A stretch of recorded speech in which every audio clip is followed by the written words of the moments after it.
Welcome back to the channel, everyone. Today, we're diving into a shocking First Amendment audit that quickly spiraled into a tense standoff with officers at the Rhode Island National Guard. Right from the start, you can feel the power struggle unfolding, and by the end, it's impossible not to ask, who crossed the line first, the officers or the citizen filming? Stay tuned, because this encounter shows exactly how quickly authority can escalate and why knowing your rights matters. But before we jump in, make sure to hit that like button to help spread awareness and keep the conversation going. Hello everyone. Today we're at the headquarters, Rhode Island National Guard. We are conducting a First Amendment audit to see how much they respect our freedom of press. So here we go.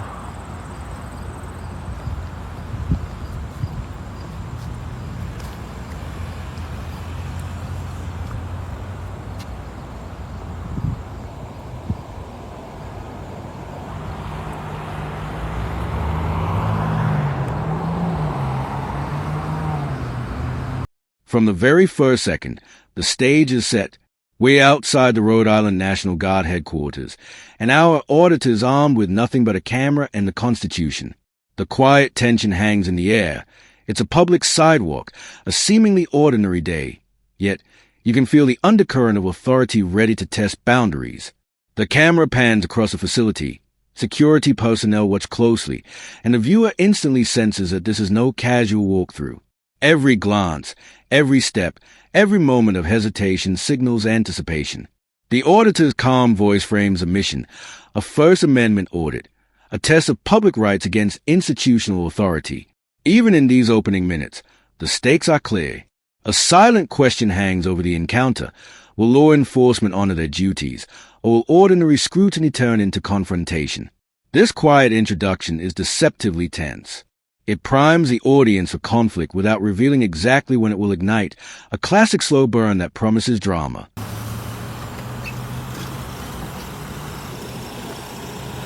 All right. I'm all right. Well, for you, if you want to disregard. What are you doing over here? Just videotaping. What are you videotaping? Facility. Why are you videotaping the facility? Okay. It's my own purposes. So, what's going on? I don't answer questions. Do you have any ID on your bud? I don't answer questions. Okay, we got a call for a suspicious person, okay? Because this is kind of suspicious behavior. Okay, what crime do you suspect me of committing? So, alright, before we act stupid, okay? Let's just talk about when you're standing in front of a facility that's a government building, and you're filming it like that, you caught the attention of the security guards, right? There might be some cause for concern for who you are and if you intend to do anybody any harm over here. Well, I have no ill will. Alright, well I can't take your word for it, okay? Okay. So what I'm going to do is I'm going to ask you to identify yourself. Well, do you know that we're standing in a public property? That's fantastic. And I'm unless the you're... police, okay? I understand. I'm investigating something right now. Okay, I'm on so am I. Service, okay? So am I. What are you investigating? I'm a private investigative journalist gathering content for a story. And you should know that unless I'm being suspected of a crime, I don't have to provide ID. Well, until I can determine that you are not committing a crime, I'm going to ask you for your ID. Well, I think I'm going to have to decline to that, ma'am. Do you have a... What's your name and badge number? You can decline. It's on my chest. What's your name? I don't see your name in your chest. Well, you haven't identified yourself to me either. So I don't have to, ma'am. You're a government official. You're entitled to identify yourself. Fantastic. What's your name and badge number? If you do not identify yourself to me, yes. and we continue to do this, yes. And you tie me up, yes. Okay? Let's not make a bigger thing than we have to. It's not. I'm just doing a lawfully protected. Can you identify yourself as a journalist then? I don't have to, ma'am. This is the United States of America. No, I don't, ma'am. I think you need to review the laws. Maybe you need to review the laws. Nope. Maybe you need to review the laws, ma'am. Okay. What's gonna happen? Do you have a supervisor? What's gonna happen is you're gonna identify yourself. If you choose not to identify yourself, because now I've asked you about 4 times already. Not gonna happen. Then this is gonna rise to the level of obstruction of justice because I have to figure out what crime. What crime do you suspect me? You won't tell me what you're doing here. I already told you, ma'am. Your behavior is highly suspicious. I already told you, ma'am. No, you're not explaining. Can I speak to your anything. supervisor? If you simply identify yourself Well, ma'am, and explain what's going on here, then we don't have an issue. I already but I'm told gonna you. start to get aggravated Well- if you take up more of my time today. Do you understand? well, ma'am, Okay. you're taking time for yourself. I'm a public citizen. I'm on a public sidewalk recording a public building. Unless you're suspecting me of committing any crimes, then I suggest for you to treat me. Ma'am, don't put your hands on me. Ma'am, don't put your hands on me. I'm just patting you down for my safety. Why are you, ma'am? Why are you? Am I being Put detained? that down. You Ma'am, can't have anything in your hands right now. Put that I- down. I'm ordering you to put I that do out not of consent to your any hand. seizures or Drop searches. that out of your hand now. I do not consent to any seizures or searches. That's fine. You don't have to. What crime do you suspect me of committing? Phone down. I don't want anything What in your time? hands What right now. crime? My Am I safety. being I'm detained? asking you to put that down. She's patting you down for I'm weapons. not asking problem. you. I'm telling Patting you. you down for weapons. This is an illegal Right. detention. What you're It's doing not right now? illegal detention. Yes, it is, because I am a private citizen gathering content for a story, and you guys are harassing me. I will file a formal complaint on you, ma'am. I guarantee you're gonna leave here before I do, and you're not gonna get my ID. Identity demands intention. And now, the moment the story snaps into motion, the auditor approaches the officer. Simple, public filming. Yet the response is immediate. A request for ID triggers a clash of authority and rights. The officer insists on identification, citing suspicion, while the auditor calmly asserts First Amendment protections. Every repetition of "what crime do you suspect me of committing?" builds tension. The dialogue is taut, each sentence a brick in a wall of inevitable conflict. The officer's attempt to demand compliance, countered by the auditor's measured refusal, set a psychological stage. Power versus principle. Body language tells the story too. Hands tighten, posture stiffens. The subtle pacing of authority versus civilian rights creates palpable suspense. For viewers, this is a hook, a confrontation in real time, with stakes that feel immediate and unavoidable. I guarantee you, and you're burning me with your engine. You're burning me with your engine in my hand. Can I call you? Have a seat right now. I'm not having a seat. Okay, I'm gonna I am a keep- I private don't want anything in citizen. your hands right now. You guys, Understand? you guys are I'm over violating here, my have a rights. You guys are violating my rights.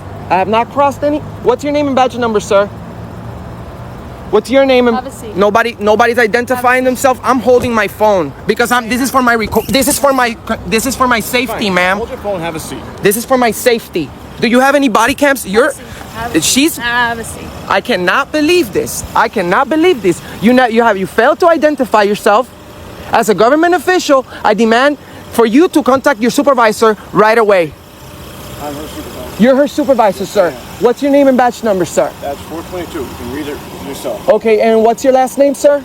Listen to me. What are you doing here today? Sir, well, right now what we're doing is wasting our taxpayers' money and harassing good citizen that's only gathering some content for a story. There's no reason for you guys to put your hands on me and search me and do what you do, because this is not Nazi Germany. This is the United States of America, and I will be filing a formal complaint on you, and you will be hearing from me.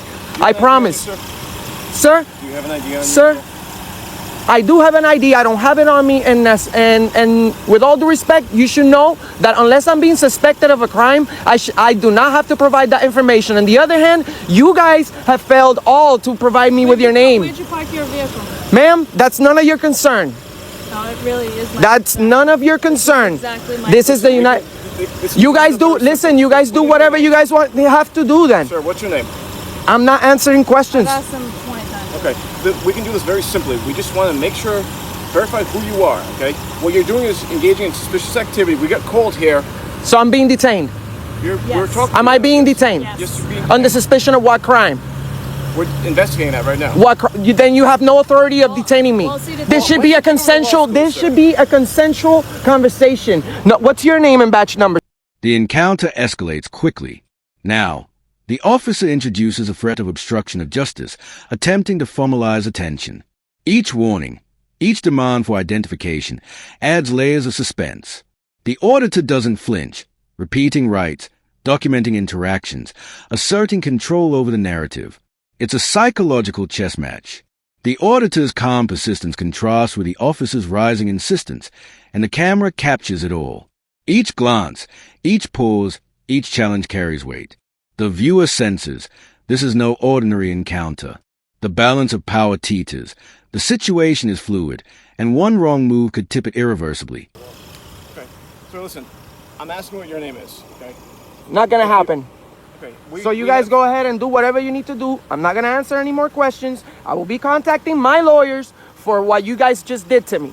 This is invasion of my privacy. This is invasion of my rights. You guys are putting your hands in my pocket. I did not consent to any seizures or searches, and you guys will be hearing from me. I promise you. I promise you. I promise all of you. Thank you for identifying yourself, sir. The only one that's done it since I've been here. I've been illegally detained for absolutely no reason. And this lady right here, which I don't know her name yet, 516, will be hearing from me. And I'm sure you guys have a captain for the internal affairs that's gonna wanna have a talk about this. I promise you. I promise you. You have illegally detained me. You put my hand in that burning hood, you're gonna hear from me. I think you like this attention right No, you guys are wasting our money. You guys work for the people. Wasting my time. No, well then leave. You're free to go. You're dismissed. Because what? We pay for your salary. And you need to stand away from me because I you're pay my salary, all right? You pay your salary? As far as I know, we pay for your salary. You'd be free to leave if you were willing to be I will be free to leave, and I'm not gonna comply with you because you are a jerk. Okay? Jerk. Yes.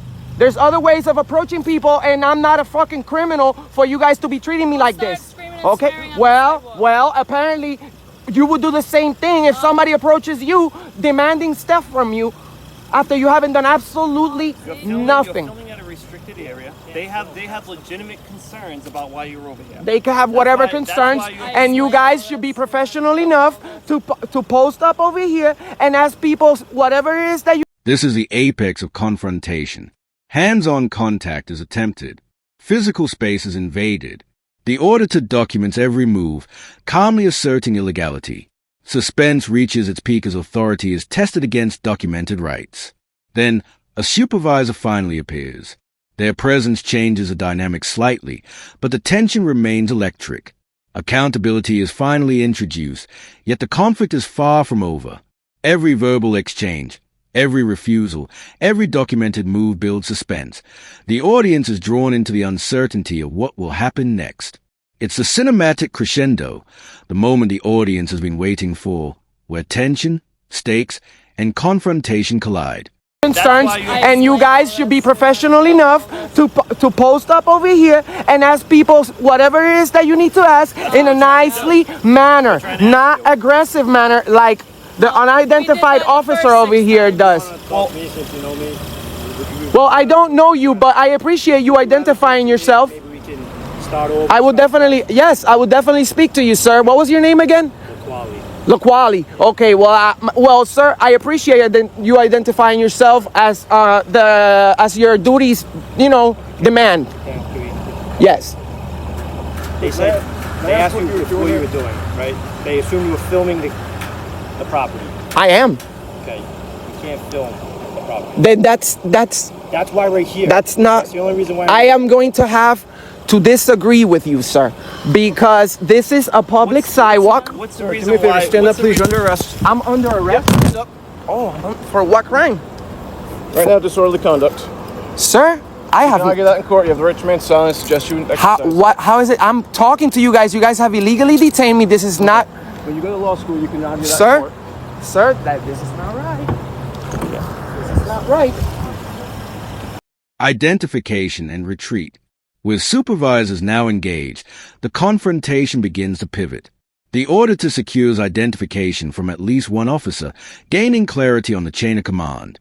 The tone shifts subtly, from chaotic tension to procedural negotiation, yet the stakes remain palpable. The auditor continues to assert rights, challenge unlawful detention, and highlight misconduct. The officers retreat slightly. The intensity is still present, but now there's structure. This section bridges a climax and aftermath, showing how authority begins to yield to reason, yet the consequences of prior escalation linger. For viewers, this segment feels like relief or warning. Order is restored, but the drama of rights versus authority leaves a lasting imprint. The final segment is quiet, yet charged, The auditors summarize the encounter, emphasizing illegal detention and rights violations. Officers are acknowledged for identifying themselves, but the tension of the confrontation continues to echo. This is the aftermath, not violent, but psychologically potent. The narrative leaves viewers with a lasting impression of the encounter's stakes, the procedural errors, and the auditor's unyielding assertion of rights. It's a reflective end, resolution without closure, authority checked, but consequences implied. The audience walks away understanding the gravity, the intensity, and the lingering tension of a First Amendment audit gone fully confrontational. The story doesn't end with compliance. It ends with awareness, suspense, and the undeniable weight of documented power.